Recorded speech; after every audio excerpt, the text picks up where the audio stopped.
And we're live. Well, good afternoon, everyone, or good evening if you're watching this from the UK. Kathryn and I were just discussing the fact that while somebody wished her happy holiday week, in fact, it's not a holiday week yet in England, but of course, we're coming up on Thanksgiving. So what I'm looking at here is Superspy Science, Death, and Tech in the world of James Bond. And that's what we're going to talk about. But before we do that, I want to talk to Kathryn about her work with Agatha Christie. And I don't know if you know this, Kathryn, but I just got my copy from Bloomsbury, and you have a big section in it, which is called The Bloomsbury Handbook to Agatha Christie. But we are co-authors because I wrote the last chapter. Oh, fantastic. I know, it's really fun. It's a hefty tome, I have to say. It'll prop a door shut very effectively. It is massive. It's also incredibly expensive for the average reader because it's something like $175 US, and I can't remember, $239 in Canada or something. So it's part of Bloomsbury's hand. It's an academic publication, but my author, Mariana Evans, who was a Poison Pen Press author, is one of the two editors and put it together. My old friend Val McDermott wrote the introduction, and then, just to continue this, there's a wonderful book out called Marple, which has short stories from several contemporary authors. And Val wrote the second Murder at the Vicarage, which I truly love, because Murder at the Vicarage is actually in many ways my favorite Agatha Christie because it's the funniest. It's not the cleverest, but it's the funniest. And in fact, as I have pointed out, when she wrote it, it was a contemporary, what we would call a cozy mystery, but it's now become an historical cozy because, times moved on, and it was published in the early 1930s. But Kathryn, as part of this book, wrote chapter 15, Poison in Golden Age Detective Fiction, which I'm assuming, Kathryn, is based upon your wonderful book, A is for Arsenic, which was a fact about poisons used by Agatha Christie in her work. Yeah, I did go over some old notes from the A is for Arsenic book to put together the chapter for the Bloomsbury collection.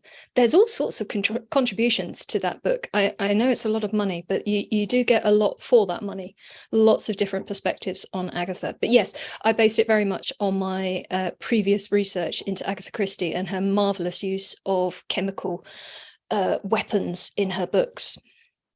And in fact, Agatha Christie, like my dear departed friend Ellis Peters, otherwise known as Edith Bargeter, served as a chemist, or whatever you want to call it. British call it chemist, we call it pharmacist. But anyway, in the war, was it both wars? I think she was in both wars.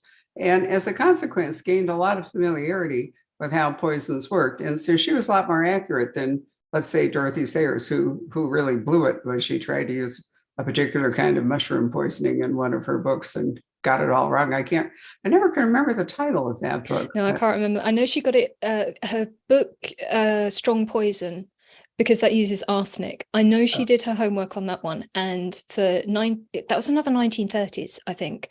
For 1930s arsenic science, it was on the money, but science has moved on and it now is dated. But so a bit more hit and miss than Agatha. Agatha is definitely hit as far as poisons are concerned. Well, Dorothy had the wrong mushroom, the way I remember it. Either that or she sold it wrong it wasn't Strong Poison. It's a different book. But anyway, Kathryn talks about, in big headlines in the work of Agatha Christie, the use of thallium, the use of nicotine, which was actually remarkably easy to get because everybody smoked, so getting nicotine was pretty simple.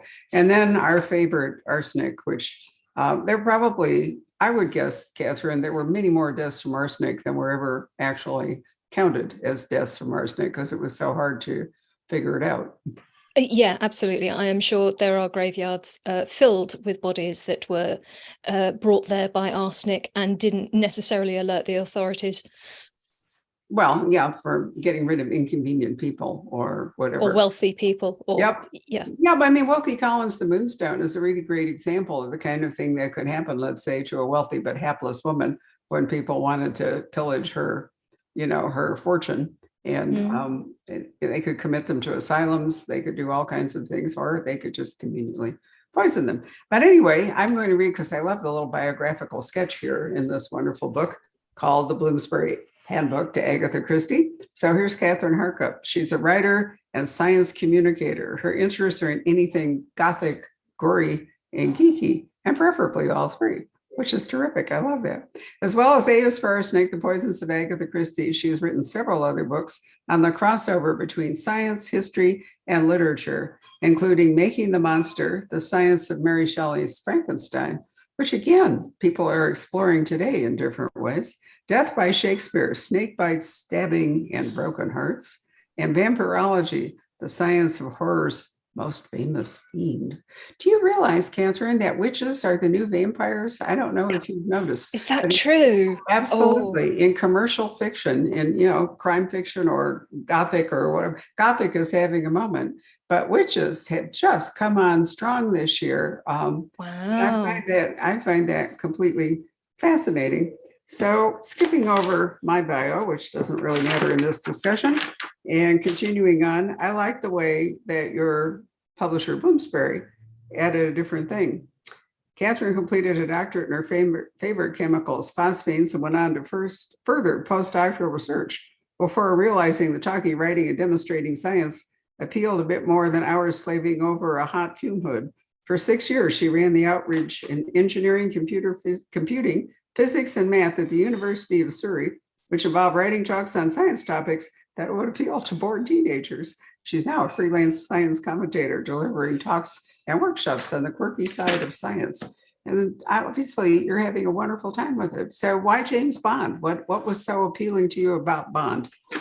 Well, I mean, as the biography blurbs suggest, that the Gothic and my interest in death is all pervasive, and a big franchise with an awful lot of death in it would be, and various deaths and unusual deaths would be James Bond. So I'm afraid I jumped on the Bond wagon and I watched all the films and I took lots of notes, and I thought, oh yes, this could be an interesting book. Let's look at the practicalities of building your lair inside a hollowed out volcano. What will happen if someone gets covered in gold paint? All of those sort of big questions that you think about when you leave the cinema, that you just go along with all throughout the film. But then afterwards you're like, but wait a minute, hang on, does that work? And I'm one of those people that sits there and figures out if it does work. Not that it matters, but it just interests me. No, I think it's really fun. So you timed this for the 60th anniversary of the Dr. No, right? Yeah, absolutely. 60 years since Sean Connery introduced himself as Bond, James Bond. And in that time, there have been there's 25 films, there's 14 books, and an awful lot of spin-offs. And it's become a phenomenon. It's incredible that the theme tune, 007, even if you've never seen a 007 film, you kind of know the basic tropes about it. It's just become all pervasive. And that's, I think, incredible. It is. Actually, it's a lot like Sherlock Holmes, in my opinion. Yeah. Who would have guessed that Holmes would become, who's also having a moment, in addition to Agatha Christie. There are still people who are ardent Sherlockians. They, write fan fiction, they write real fiction, they pursue the Baker Street Irregulars is an actual group that gets together every year and celebrates it. And, it's such an interesting question, Kathryn, about what makes a character become an icon. How much do you think it's the cinema part that actually solidifies that? I think cinema has an awful lot to do with it, just because you get a visual image of what, you have your mental image from reading the books. But certainly the way they are presented on screen, certainly Sherlock, even some of the Agatha Christie's, and certainly James Bond, they all have a certain style to them, whether it's, Victorian, smoggy streets of London, all of the, the carriages, etc., etc. They're very evocative, they're very stylish, and they stick in your memory. Again, even if you've never read a Sherlock Holmes book, you know that he wears a deerstalker, he smokes a pipe, he plays the violin. All of these things are conveyed, I think, primarily through cinema, because it just has a much bigger audience globally as well, because these things get dubbed, reinterpreted in different countries. So it just spreads like wildfire once it makes it to the silver screen. Well, it really does. I mean, I think the visual part, in addition to the storytelling part, has a lot to do with it. If you look at Sherlock Holmes, I mean, I'm convinced that it were not for the illustrations in the strands, so that we got those, iconic images of Holmes and his deerstalker with his. I mean, you only have to see a silhouette of a man, in a funny hat with a meerschaum pipe, and you know instantly that it is Sherlock Holmes. And then it translated to the screen, and it took somebody, the Basil Rathbone, for example. I'm old enough to actually watch those in real time. Was an actor that was able to, for a time anyway, really personify Holmes and popularize him in the same way that Sean Connery, I think, was a brilliant casting decision for the James Bond franchise. Even though, how many actors have we now got in all the films? In the films, I think we're up to 6. So Sean Connery was the first, and Daniel. Sorry, I'm going blank here. Is the most recent. Yeah. But who else do we have? Pierce. We had Pierce Brosnan. We had George Lazenby, only for one film. We had Roger Moore and Timothy Dalton. That's right. Okay, and they're all different. They're all very different. Yeah, very different interpretations of it. I think that Daniel Craig might be the most athletic, maybe he and Sean Connery. And, they're relatively small, kind of, muscly kind of guys. I mean, they're not like a Marvel character, where they're 6'8" and, completely bulked up. But, I think maybe that contributes to the believability, is they don't look that extraordinary until they get into action. No, as you say, they're certainly not sort of Marvel universe sized, musculature, but they, even more so perhaps than Marvel heroes, whatever happens to them, they just brush the dust off their dinner jacket and they're ready to go again. They're invincible. Apart from Craig, I think Daniel Craig has shown that Bond can be broken emotionally and physically, which I think the franchise needed, because it had become almost, well, it still is to a certain extent, but it's comic book, the amount of weaponry that's fired towards Bond, the sort of explosions he just walks away from. So yeah, I think we needed to see a bit of vulnerability in Bond, and Daniel Craig was willing to do that. I don't know how willing the other actors would have been. No, I think you're right that he was able to reinvent it, and also switching M to a woman, and then putting her, she dies. I think that they couldn't really kill off Bond, but they could emphasize the mortality and the vulnerability of the characters by killing her. Absolutely. And there have been several M's even before Judi Dench took the role. So that was always seen as it was a job, and you could have a different person filling that job. Whereas Bond has always been a person. 007 is a job, but James Bond is a person. So actually to reinvent a person is more difficult, and to kill that person off in a franchise is, I think, very brave, and why they I think why they're more willing to bump off minor characters rather than your main guy, even though he can regenerate like Doctor Who. It doesn't seem to be a problem for him. No, I know it is one of those biological things, like an amphibian or a lizard that loses its tail or something. There comes absolutely it's just a flesh wound. Cut off a limb and another one will grow. No, it's wonderful. And we'll get to it in a second, but I was also thinking, how many, I'm trying to remember because I should have counted them up, how many actual Ian Fleming books there were. There were not a lot, do I? There were 14. Okay. And so then, I think there's only 10 or 11 novels. There's collections of short stories in that. So that's, scant source material for 25 films. So yeah, they've stretched it, reinvented it, replotted it. And fair credit to them. They've done a marvelous job. There have been some interesting follow-ons, so to speak. I mean, for those of you watching who are not familiar with literary estates, and this is advice I give to lots of authors who come and see us, if you don't want anyone else to write your work and write your character, you need to address that by creating a literary estate with an executor. But, the Holmes thing was dragged on forever because some of the rights, or maybe all of them, were left to a charity, and it took forever for the copyright to expire, which it now has, and did at different times in the US and the UK. And clearly the Bond estate, agreed to let all this happen.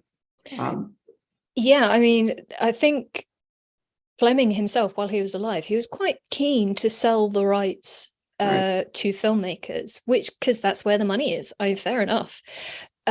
Since his passing, I don't really know who is. There is a Fleming estate. There is a group or a person who looks after Fleming's interests, but I don't know how they arrive at decisions. I don't know who's involved. But yeah, they do protect his literary legacy quite fiercely. Well, and they have licensed people to, to write sequential. I mean, Anthony Horowitz is probably the most recent. Jeffrey Deaver wrote a really terrific one. We did the book launch for it some years ago, and it was quite contemporary. There's, the authors seem to be free to sort of write Bond as they want to, but the point is they can do it, and therefore there has to be a licensing agreement with the Fleming estate. And I think that all adds to it. But, the film people obviously have written their own scripts, because as you say, there's not that much source material. Certainly The Last Daniel Craig was not written from any book, but rather, No, neither were. I don't think the last four have much in common with the books beyond the characters and the title. Yeah, but it still stays true to what the Bond was of the Fleming books. It's big adventure, it's style, lots of cool cars and gadgets, all of the stuff that they started off with, but they have, as they need to, thoroughly modernized it.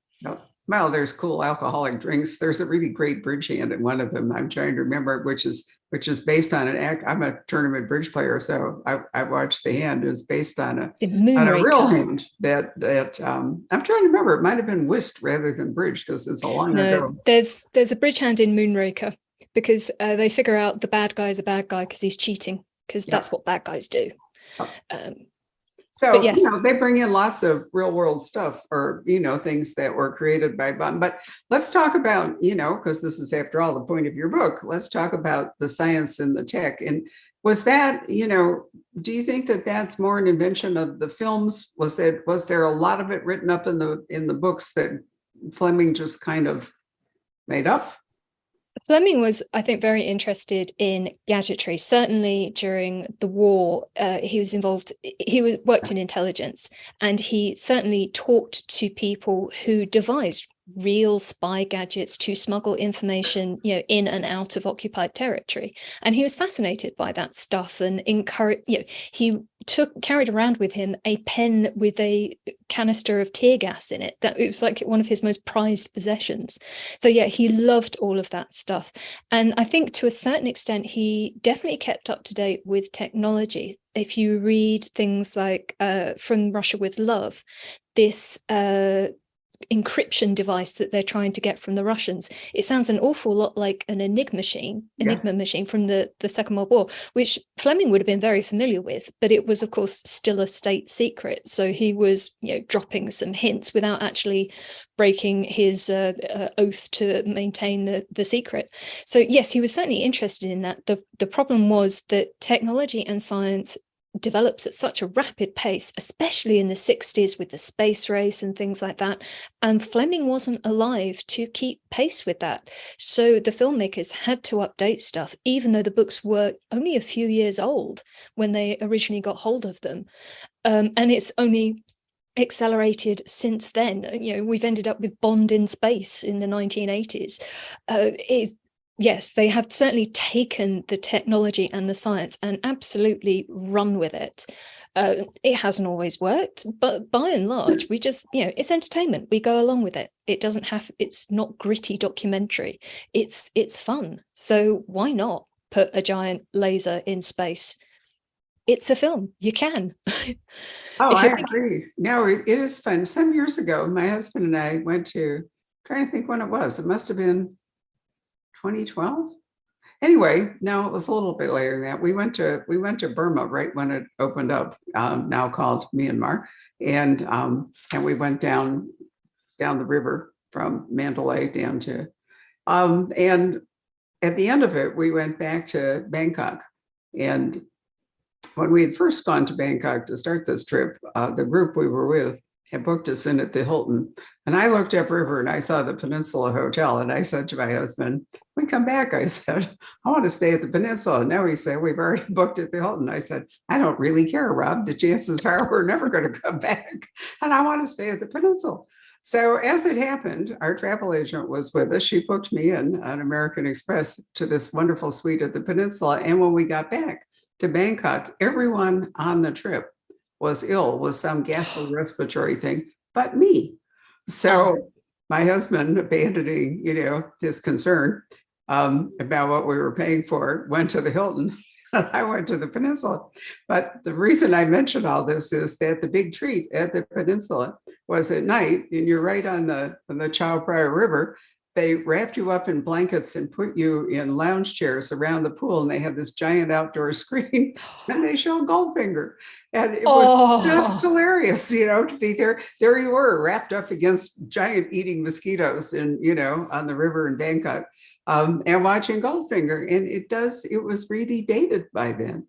And you just have to ask yourself, really, could she survive the gold paint and, all the rest of it? All those questions occurred to me. And I realized, Kathryn, that when I first saw it, because I saw them all in real time, I didn't think about that stuff, I just accepted it. But by the time I saw the rescreen in whatever it was, the mid-teens here, it had become far less believable. Oh, absolutely. I was talking to someone just the other day, and prior to talking to me, bless him, he went back and rewatched Dr. No. And he said, I saw it years and years and years ago, and I just accepted everything in that film as, this is great. And he said, watching it now, that dragon tank is just terrible. It's just, it's not good. But we went along with it. And I'm sure there's stuff in the current films that we're like, oh yeah, this is amazing. And 20 years down the line, we'll go, oh my God, what were they thinking? That just looks, you can see the strings. It's so terrible, kind of thing. I just think we learn how things are done. And so you can see the join, you can see where the special effect is incorporated, which I don't know. Are we still willing to suspend disbelief? I'm still willing to suspend disbelief and watch Goldfinger. But if I'm writing a book about it, I'm going to pause it and write down hang on a minute. Right. How long has James Bond been knocked out in the kitchen while this woman is being painted? That doesn't seem right to me. And wouldn't she suffocate with the gold paint on her skin and, all the other weird things that could happen to you? Or I don't know. What does happen to you if your skin is entirely sealed by gold paint? You get very, very hot, basically. You don't suffocate. Your lungs do a very good job of absorbing oxygen. You can do without the little bit that goes through your skin. But if you can't release your sweat, then your body can't regulate its internal temperature very well. So you'll get very, very hot. And to the point where if you get above 42 degrees centigrade, which is, conversion, maybe 110, 115 Fahrenheit, somewhere in that region, cells start to die and things go wrong. But it takes a long time. You have to be covered for about 6 hours. There's some brilliant physicists who actually did the calculations for that poor lady in Goldfinger. And they figured out she had about 6 hours before she was really in trouble. And that's a lot of time to wake up, go, bit hot, and shower off the paint. But it's a film. You've got to accelerate this stuff. No one's going to sit through 6 hours of a woman unconscious, slowly getting, too hot. So automotive engineering is another thing that comes along because, along with the, the martini shaken, not stirred, and the, fancy ladies and the whole 9 yards. We have absolutely cool cars as a big part of the bondage. And in looking back, those cool cars today are, they're antiquarian. So that too has dated. Yeah, but it's surprising how many of them are still cool. That DB5 from Goldfinger still looks amazing. And I don't know if it's because, no, it is just a really cool car. It looks gorgeous. And I don't think it's because it's had James Bond driving it that we associate it with cool. I think I think they have extremely good taste in cars in the Bond franchise. Absolutely. Plus you have to have, either the actor or whoever the stuntman is has to do some really astonishing driving to Absolutely. one Daniel Craig, isn't there in particular, that just has this wild road race going on? There are a few, there's a few exceptional chases in the Daniel Craig. My car chase favorites are actually from the Roger Moore era, when they had a guy called, I think his name was Remy Julien. I apologize if I've got that wrong, but he was just a phenomenal stunt driver. And he's the one in that canary yellow 2CV that's hurtling down a mountainside, being chased by all sorts of baddies in much faster cars. And, it's a Citroen 2CV. This is not a sexy car. It's not a very fast car. And yet it is still an exciting chase. And that's something that I think the Bond films that I have absolutely, I can maybe a bit tongue in cheek about some of the plots because they are a little ridiculous at times.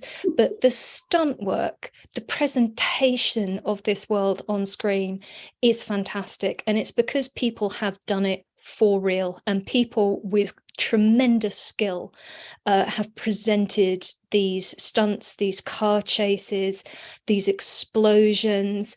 They've done it for real, and that takes tremendous skill, knowledge, and effort. So I applaud them wholeheartedly from that point of view. Well, you have to give the Broccolis huge points, because Absolutely. they maintained the quality of that franchise all the way through. And it's really rare that there's like one producer that can take a franchise and take it across such a long period. I think it's unheard of outside of all of the, yes, there's been different directors, but I don't think any other franchise has been kept so in-house and so family-like in its entirety. The Broccolis are still involved, even though Cubby Broccoli is no longer with us. His children are still producing. They still get to decide who Bond is, how he is presented to the world. They get the say on the script, the stunts, etc., etc. So yeah, fair credit. It is amazing. And in fact, your other author that we were speaking about earlier, I think one reason the Christie franchise has held up so is her, her grandson Matthew Pritchard, and now his son. Has done a remarkable job in maintaining the Agatha Christie Limited and all of the things that go with it. It is, if you have that continuing emphasis on quality and that continuity, you're always going to wind up with a really remarkable. I have no idea what will happen after the last Daniel Craig movie. But let's go back to your book, because it looks to me as though you chose to organize it. What, movie by movie? Yeah, I tried to do it. So there's a chapter for every film, and I tried to pick out something. There are so many iconic moments, so many, not so tropes, but things we associate with Bond. And I tried to explore each of those throughout the chapters. So there's a chapter about the gadgets. There's a chapter about the stunts. There's a chapter about, villains' lairs, all of the things that make us turn up and watch in the cinema. And as you say, this is a franchise that's been going on for 25 years. It is remarkably formulaic. There are certain elements that if it's not in a Bond film, we start to pick holes in it. Oh, well, they didn't do this. And for something that is so formulaic, to do it 25 times and still be breaking box office records, that's incredible. It is. They obviously have created an intensely loyal following. And I really like the way this is going. The Spy Who Loved Me and the Parachute Jump, for example, Goldfinger and the Laser. You Only Live Twice in the Volcano Lair, or On Her Majesty's Secret Service and Blofield's bioterrorism plot. So you do tell us actually in the table of contents, what to be looking for as you move along. Octopussy and the atomic bomb, Die Another Day and Sucked Out of a Plane. I mean, obviously, I really like your style. You're obviously quite elegant, but at the same time, you've approached this with humor and a willingness to really enjoy it. And it's often hard to present science in a way that most people are going to enjoy reading, but you seem to have mastered that. Oh, this is why I definitely hitch on the back of pop culture, be it Agatha Christie or even Shakespeare. These are things that people are familiar with who may never have been inside a lab and have no interest in science. But if I can get you reading about Agatha Christie or James Bond, I will sneak in some science, sometimes quite obviously, sometimes by the back route. And hopefully you have a new appreciation for science, or just the idea that science might not be as terrible as you previously thought. I'll take that as a win. Well, there's so much going on now. Movies are a real sort of testing field for a lot of, there was a recent a new version of The Call of the Wild, for example, and the dog is computer generated. What's it called? CGI, isn't that the acronym for that? And the dog, in order for the things to happen in the movie realistically, they needed to do that. For one thing, dog actors have this astonishing lobby. There's not a dog, you have to have like 5 dogs, and they have serious working hours and all the rest of it. So it's not that easy to find 5 similar dogs that you can operate with. So CGI, I think, is going to make a lot of things available in film, that would have been tough if you were casting it in a more old-fashioned way. Absolutely. But to a certain extent, and I appreciate that completely, there are things that you just cannot do because they are too dangerous for the people involved, and or they are just not physically possible. You need to do the computer version of it. But the thing that, like I said before, in the James Bond films, it is by and large people doing it for real. There is very little CGI in the James Bond world. And that is to the credit of the stunt actors who, even Daniel Craig on occasion is the one standing on top of that train fighting someone whilst it's moving. And it's all controlled. Yes, they're tied on, etc., etc. But it is dangerous. Yeah. And it's interesting you say about the dog. I think people are okay with Daniel Craig on top of a train, pretending to fight someone. If they put a dog on top of a moving train, there'd be riots, because you couldn't endanger a dog that way. The dog can't, read the contract, see what the insurance claim would be if he has an accident. He can't, make his case. So I'm quite glad that there are lobbies that, do that on the dog's behalf. Absolutely. Well, it's a trope of crime fiction. Any author will tell you that you can kill off almost anyone, but you can't ever kill the dog. No. Cats seem to be more vulnerable. It may be goats that pay, but you are never, ever allowed to kill a dog in successful crime fiction. Yeah. And the other thing, that I think it's important to remember too, is that thrillers, which after all, the James Bond movies are, they're not Agatha Christie style old-fashioned detection. They are thrillers. Thrillers really rise and fall on the villain as much absolutely than they do the hero. So, when you think about Goldfield, or you think about, Blofeld or whatever, they created really amazing villains. James Bond would be no one without his villains. No one would care if he was just, an actual spy sitting listening to tapped phone conversations. That's dull. You have to have a big name, over the top, world dominating villain. Otherwise, why would James Bond be special? He wouldn't show his incredible abilities to get out of every scrape and thwart every plot if those plots weren't over the top. Well, and it also, the stakes have to be extremely high. The fate of the world has to sort of, Dr. No, in many ways was really a cartoonish kind of a villain. But, Absolutely. I thought it was the weakest of all the Bond villains. Dr. No, to me, was the weakest. But yet,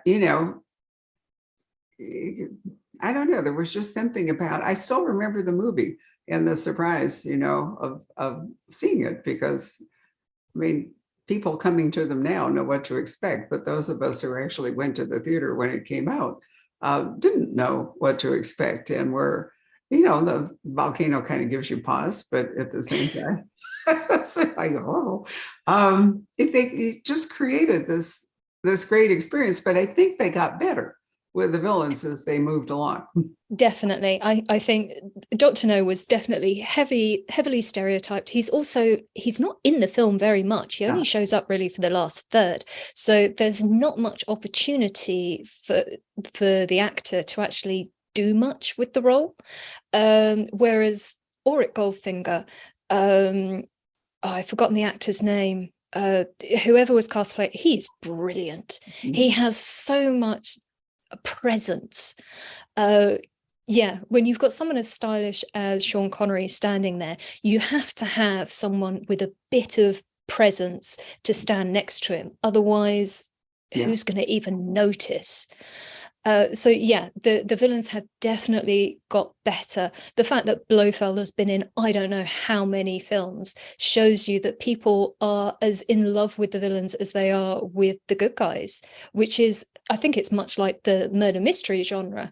We're fascinated by the baddies, the people who do terrible things. We want to know about them, which is kind of messed up in a way, but it is our fascination. So those villains have to live up to expectations, and by expectations I mean thoroughly horrible people. Yep. And with very high stakes, as I mentioned. So in order for all this science and so forth to work, Bond is not himself, cast as the genius back in the laboratory. So how important is the guy that is largely responsible for all this cool stuff? Well, I mean, Bond, yes, he acts on his own, but he does have his team behind him. He does have M telling him what to do, even if he ignores him, her. But he also has Q, who has remarkable foresight as to what he might need on his next mission, and provides all of the gadgets that will come in handy. Perhaps not quite as Q intended, but they always come in handy at some point. Sometimes they blow up before James Bond gets to use them, but not often. He has Tanner, he has Moneypenny always looking out for him, and we love those characters, I think, almost as much as James Bond. I know that when Ben Whishaw turned up as Q it was Skyfall, so Q hadn't been in the first two Daniel Craig films, and he turned up in the third. And it's like, oh yeah, this is all is right with the world. This is how it should be. There should be a Q, there should be a team, because yes, one man saving the world repeatedly does wear a bit thin, however much you dress it up. So I love that the others get involved. It's almost like the Scooby Gang by the end of it. They're all kind of, I'm just waiting for them to pull the mask off the fairground owner at the end of it. But I love them all. So Q is brilliant, and I think brilliantly played by all actors who've taken on the role. But yes, I love the disdain between the two characters, between James Bond and Q. James has no faith in Q, Q has no faith in James, and that works extremely well. But genius. It really is. Well, spycraft is, actually, I've read recently that because technology has advanced to the point where, things can be hacked at will and all the rest of it, that actual spies are returning to old spycraft, which is, like sitting on the park bench or the letter drop or whatever, because you can't hack it. Absolutely. I find that wonderful that, in point of fact, we may be circling back to I've always thought that because Fleming was so active in the SOE, right? And he was part of the, I think he was part of that wonderful coup where they diverted the Germans from landing in Normandy by faking creating. I'm sure, Operation Mincemeat. And, I'm trying to remember, it's a whole long, wonderful story about how they actually succeeded in floating a dead person with documentation and so forth from, I think it was maybe Portugal to Spain or some such thing. Anyway, convincing the Yeah. Nazis that the Allies were going to land somewhere else. So it was a brilliant piece of spycraft and misdirection. And then, of course, there was the whole Enigma thing. And I always think that that probably inspired Fleming. You know, the Enigma deal probably had something to do with his with Q and all of that stuff, because Enigma was truly cutting edge. I mean, Alan Turing and Absolutely. the whole thing was just an incredible step forward. And also, the whole bit trying to make nuclear weapons, fusion and heavy water, and there was a lot. Was that group that went to Norway, and actually shut down the heavy water? Oh yeah.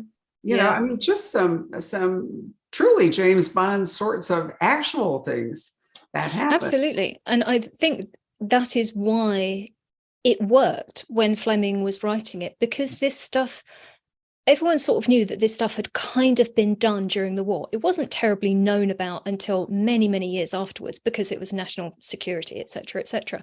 But yeah, people did go to extraordinary lengths, invent incredible machines and devices that did tip the balance the right way towards the ending of the war. And yes, to tap into that seems obvious now with hindsight. And now today, I think we are quite fearful of that technology, because it's a different attitude today. Because like you say, lots of people, it's easy to be hacked. It is easy for someone to steal your identity. It is a lot of unknowns in the world, and we don't have that necessarily that same trust of technology as we did 50, 60 years ago, when it was just like, oh, brilliant, clever people have figured this out, it'll all be good. And I don't think we necessarily have that today. And I don't know if that's a good thing or a bad thing, if we should be more trusting or if we should be less trusting. So the technology has had to shift. And I think that's another thing with the Daniel Craig films. They've gone back to basics. They've got rid of a lot of the ridiculous gadgets. In Skyfall, Bond gets a gun and a radio. It's not high tech. I mean, yeah, okay, the gun can only be fired by him, but this is not X-ray specs. This is not some of the more ridiculous things that have been packed into Bond's watch. But you believe that Q, because he is clearly so smart, he's clearly so into his work, that if that was needed, he could do it. But again, the Bond films reflect the times that they are made in. And politically, scientifically, I think that's another reason why we keep going back, because it is a commentary on how we see the world at the moment. Plus, we've had the Queen the entire time, and I think that the continuity that she bridged a whole era. 70 years is remarkable. It is remarkable. I honestly, I think I don't know how different it's going to be. But I mean, it was easier to believe in the hierarchy of it, and, the trustworthiness of M and so forth, that, she stretched that whole attitude, or that whole, yes, it was all the way through. Yeah, it was very hierarchical. Bond answers to M, except when he doesn't. But there was a clear, we never ever doubt James Bond's motive. He might go off piste, he might disobey M's rules, he might not, he might side with the bad guys, or you think he is, but you always know and absolutely trust that he is on the side of the good. And it doesn't necessarily have to be a country or a monarch, but he is on the side of the good and what is right. And that is an unshakable thing. So that is, again, a continuity that has been in all of the interpretations of James Bond. He's absolutely trustworthy. He's not safe to be around, but his moral compass is very rarely, well, when it comes to women, maybe not, but it's certainly in terms of saving the world, his moral compass is unwavering. He will do whatever it takes. And a lot of people might die in the process, but we know that ultimately he's doing it for the right reasons, I think. Well, it's very Queen and Country, I think. And, you know, there's a new paradigm that, well, it's interesting that Skyfall, you know, and what happens in Skyfall is also the end of, you know, the end of the Queen's era as well. So looking at all of this, you know, you've obviously had to familiarize yourself with a great many things: bioterrorism, diamonds, parachutes, exploding stations, I mean, so, you know, is that fun for you to, you know, to have to immerse yourself in one aspect after another? Yes, I think I have quite a low boredom threshold. So it's quite fun to think, well, okay, if I'm not so interested in this topic, next week I can look up space lasers and see if that's a practicality. So yes, I enjoy the variety of it. And yeah, I love the fact that even the sort of the basic scientific principles are constant, so I can use my basic scientific training to sort of, you know, not fact check, but kind of, is this rubbish, is there anything in this, and go down paths to find out if there is anything in it. Yeah, so it's fun. I like the variety, but I also like that there is an overarching theme, in that I'm always talking about Bond and Bond's world, and I try not to go too much on deviations, or at least, you know, if there is a deviation, we're coming back to Bond for you know, that deviation is there for a reason, and we're coming back to Bond eventually. So yeah, it's good fun. One week lasers, the next week viruses. Yeah. Or you gave yourself a structure by, you know, by deciding to work your way down through the films. And so you're right, you did have to occasionally take one less interesting in order to get to the next one, but it kept you on structure, so to speak. Absolutely. Yeah. And for me, writing nonfiction, I can't imagine how it is writing fiction, but certainly writing nonfiction, having it all planned out, and it's not filling in the gaps, but it is working to a structure. And so it actually, writing a book can be very, very daunting. It is a long-term project. And as I say, I have a low boredom threshold. So breaking it up into little chunks that, you know, even if it's not a chunk that I'm particularly interested in, I know it won't last long, so I can go on to the next one. Oh, I love that as a motivating thing for, you know, for a writer. I think that sometimes in conversations I've had with authors, they didn't start out to write crime fiction, but because crime fiction does have structures, different genres of crime fiction have specific structures. It's helpful for especially a new author, you know, to have that skeleton there. That you know, in your case, it's mapping your way down the Bond films, but you know, if you take a you know, a Christie investigation, or a thriller that has to go a particular way, whatever, it does solve the structure problem. It's kind of a roadmap to how to write a novel. So who knows, you might one day emerge with one. Why don't we call Ian up and see if he's got any questions from people watching, or he had sort of a nifty topic of his own he was going to talk to you about. Yes, we do have some questions here. What is your favorite James Bond film? Oh, my favorite James Bond film. Okay, the one if it comes on the TV, and I don't know what it's like in the States, but there seems to be a James Bond film on TV pretty much every week in the UK. So if I'm kind of flicking through the channels and I stumble across Live and Let Die, there's a lot wrong with that film, but I probably will watch it to the end. Because yeah, there's a lot in it that I love. There's a lot in it that makes me cringe, but there's a lot to love. While doing your research and watching all the Bond films, which stunt jumps out to you as the most harrowing or exciting one?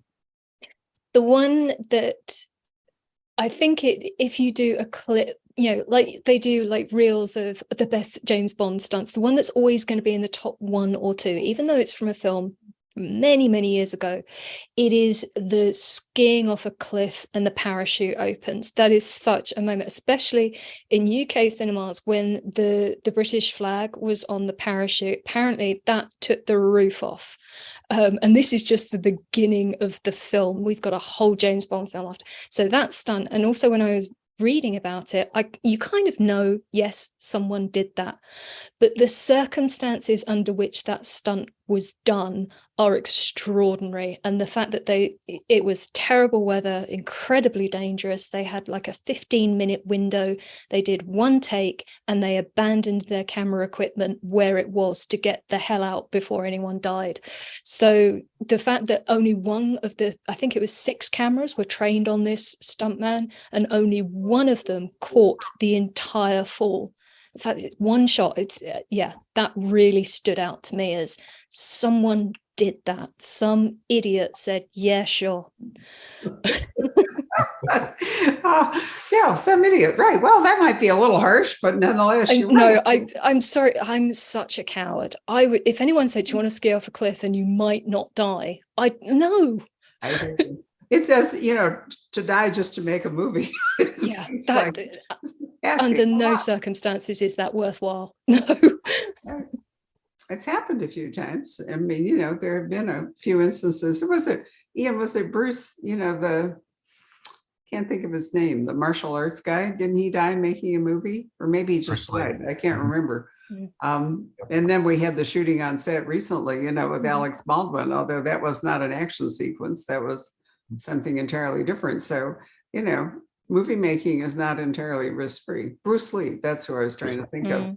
But I don't remember if he died in the execution of a movie or if he just died too young. I can't recall. No, they were shooting and he got shot. And so did his son, Brandon, during the shooting of The Crow. He was shot by a stunt pistol that misfired and killed him too. Yep. So as you mentioned all the villains for James Bond, which villain do you think had the most executable plan? if that was... That's really well phrased, Ian. I like that. So for all of the wannabe supervillains out there, which one should you actually invest time in as a realistic option is what we're talking about. Who was closest? Oh God, I'm not sure that it's practical entire. Goldfinger, one, is a great villain. Two, the idea of irradiating the gold in Fort Knox so that your own gold stocks increase in value, that is actually a little bit genius. His particular execution of it, I think he would actually blow up Fort Knox and vaporize the gold, turn a lot of it into mercury in the process. He's an over-the-top villain. He used an over-the-top bomb, but certainly in terms of the theory, that seems practical to me. Of course, if you are going to need your own gold reserves and a plan to get inside Fort Knox, so things to be working on. They never seem to be daunted by the impossible. No, and they never seem to be daunted by the budget of these things. The profit margin on some of these plans must be extremely narrow. Just the investment in building rockets that can swallow other rockets so that you can start World War III seems a lot of investment and a lot of money, time and effort when you could just shoot someone and probably get the same result. Good point. And cheaper. Heck of a lot cheaper. It's so cinematic. You have to allow for that. Wow. How about that's another really interesting question about the budgets and the budget increases. I mean, because when they started, it was relatively low tech. Presumably, the budget was. But Dr. No was made on a shoestring. Seriously, Dr. No was made on an absolute shoestring because I think the film companies just didn't see what the appeal was. So they're like, we'll give you $1 million. If you can make a film for $1 million, fair play. And they made Dr. No on $1 million. I mean, you can see where the budget ran out. It's the Dragon Tank. That thing is, I'm sorry to go on about it again. Dragon Tank. I've got a real issue with that Dragon Tank. It's terrible. But if it had more money behind it, it could have been absolutely phenomenal. But they tripled the budget for the next film because it was such an incredible success. And of course, they've gone up and up and up since then. Right. But they've always made their money back and some. It's a good investment, a James Bond film. Yeah, that is interesting because a lot of movies really end up losing money for the winners. There are a lot of losers, but Yeah, Yeah. I'm sure that, the funds available had a lot to do with the technology that they used in the movies. Absolutely. But also, Ken Adams behind some of those sets, just making the thing look, way more than the $1 million that was actually available. The things they did achieve on that budget are fantastic. And what they've been able to achieve on even bigger budgets is even better. But, they talk about, oh, this film didn't do so well. It means it didn't make as many multiples of the initial investment as they'd hoped. I don't think there's been a Bond film that's lost money, not even the ones that weren't particularly rated at the time. Well, with residuals and all the rest of it, I mean, there's a very long tail income stream attached to, as you say, they keep showing. So, Yeah. It would strike me that they might not have made as much money initially, but they probably all have created a pretty decent income stream as they have aged. Yeah, things like Goldfinger, I think it made its money back in days. Well, I don't know what the Peninsula Hotel had to pay in order to show it there by a river, but I'm pretty sure they didn't get to do it for free. No. Or maybe no one's checking up on the Peninsula Hotel in Myanmar anyway, so. Hard to tell. No, it's in Bangkok. I'm sure there is one in Myanmar. It's all gone to hell since we were there. So I'm really glad. There's another lesson for you. If you have a chance to go do something, do it, because the world's so uncertain. You can't ever be sure you're going to get another shot at, going from Mandalay to Rangoon. Right. Anything else there? One final question. Of all of Bond's gadgets, which one do you want to have the most for yourself? Which one do I want to have the most? I have to confess, I'm not really a gadget person. That is the bit of the films that I'm like, okay, that's cool. But I quite like some of the cars. Is that too big a gadget? No. Not at all. Which car would you want? Definitely the DB5. Or the Lotus. It doesn't have to turn into a submarine. I'll compromise, but a Lotus would be lovely. A Lotus. Oh man, you're right. They're a Formula 5 racing car that you could really lose your mind over. But you're right. It doesn't have to turn into a submarine. You can just fool around somewhere in it. Love it. Well, this has really been a fun conversation, Kathryn. Thank you so much. I've really enjoyed it. It's been great fun. Thank you very much for inviting me. Well, it's our pleasure. Ian, thank you for another great hosting job. Let me point out to you that we have got copies, because it's just out, in hardcover, of Superspy Science and Death in the World. You know what? This is just a wonderful gift idea. I mean, if you know anyone who's been attracted or faithful to the Bond movies, or maybe somebody who's never even seen a Bond movie, this would be a wonderful gift. I really recommend it that way.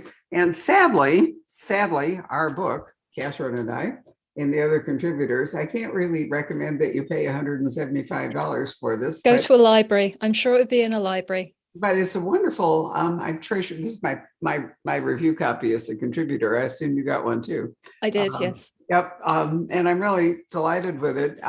Maybe Ian, what I'll do is I'll bring it down to the store and we can, let people leaf through it, chain it like the, bodily, and chain it to a desk. Right. And then let people look through it. But Kathryn really is terrific on poisons and on Agatha Christie. So if we can find copies of A is for Arsenic, it's a really fascinating book, I think. It should be out there. I don't know why people in the States struggle to get hold of it. It shouldn't be. It should be out there. Good. If poisons and Agatha Christie is your thing, then yes. Well, Agatha Christie, as I said, is truly having another big moment. It's so fascinating to me that she has come around again, but so is Bond and so is Holmes. And I'm trying to think, Ian, are there any other iconic characters you can think of that have lasted, for decades? Who could we think of? Maybe Hannibal Lecter, but he hasn't really come around again. It was just like one movie and that was it. It's really amazing how some of these literary characters just never die. I don't know. We have one tonight, actually. We do have not a character, but the Clive Cussler adventure series is continuing. And we have tonight, we have Jack DeBrule with a really very interesting book, which ends with the sinking of the Lusitania. And I learned a lot about the sinking of I thought it went down with everyone on board, but it turns out that was not what actually happened. Lots of them were saved.